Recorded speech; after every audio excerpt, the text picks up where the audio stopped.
Assalomu alaykum aziz ayollar. Agar ushbu videoni ko'rayotgan bo'lsangiz, sizni qiynayotgan, tunlari uyqu bermayotgan qandaydir muammongiz bor. Mioma, adenomioz va ginekologik tashxis bilan yashash bu noaniqlik va qo'rquv ichida yashash demakdir. Men sizlarni juda ham yaxshi tushunaman.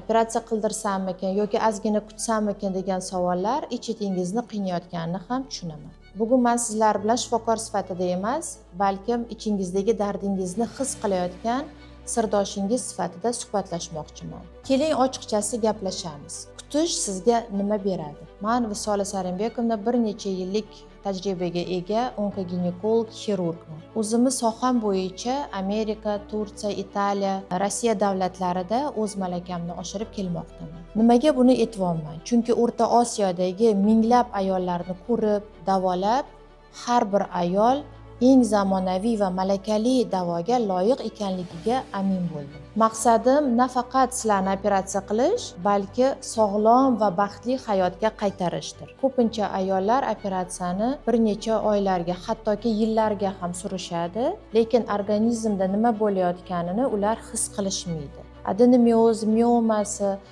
yoki bachadon bo'yni o'zgarishlari bor ayollarda hayz vaqtidagi ko'plab qon yo'qotishlar, surunkali qorin pastidagi og'riqlar, beldagi og'riqlar, gemoglobinni tushib ketishi ayolni organizmi unga signal berayotganligini tushunib yetish kerak. Eng xavflisi, har qanday ginekologik muammo davolanmasa, vaqt o'tishi bilan onkologik jarayonga o'tib ketish xavfini, risklarini orttiradi.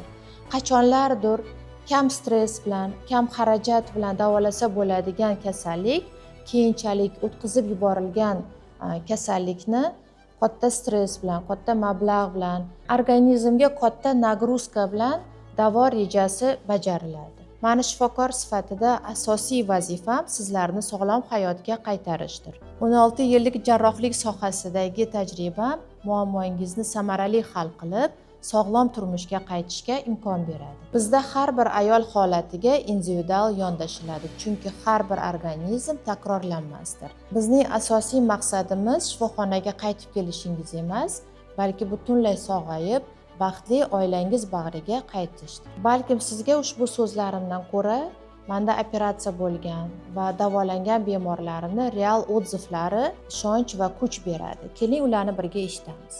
Qancha yil adenomioz bilan azob yeb, tugulli adenomioz bilan azob yeb, mirenalar qo'ydirib, shuncha azob yeb, Allohga shukr, sizni uchratganiga Allohim. Sog' salomatman, bir oyga hech nima ko'rmagandek bo'lib ketdim.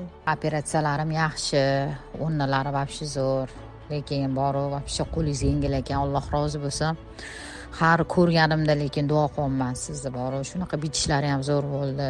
Operatsiyadan keyin ham umuman qiynalmadim. Meni operatsiya qilgan edingiz, sizga kattakon rahmat. Allohga shukr, sog'ayib ketdim. Chidon operatsiyasini tavsiya qildingiz. Men rozi bo'ldim. Sizni menga Allohning o'zi ro'para qildi.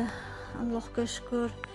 Endi bu kasallik meni hech ham bezovta qilmaydi. Sog'ayib ketdim. Mana operatsiya qiluvdingiz. Alhamdulillah, hozir yaxshiman. Allohga shukr.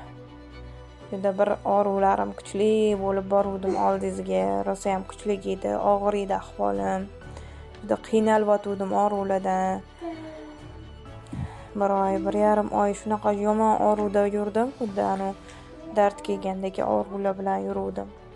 Hozir alhamdulillah, Allohga shukr, operatsiyadan keyin juda ham yaxshi ahvolim. Sizni sababchi qilgan Allohga shukr, ilohim tan joningiz sog' bo'lsin, ilmlaringiz bundan-da ziyoda bo'lsin.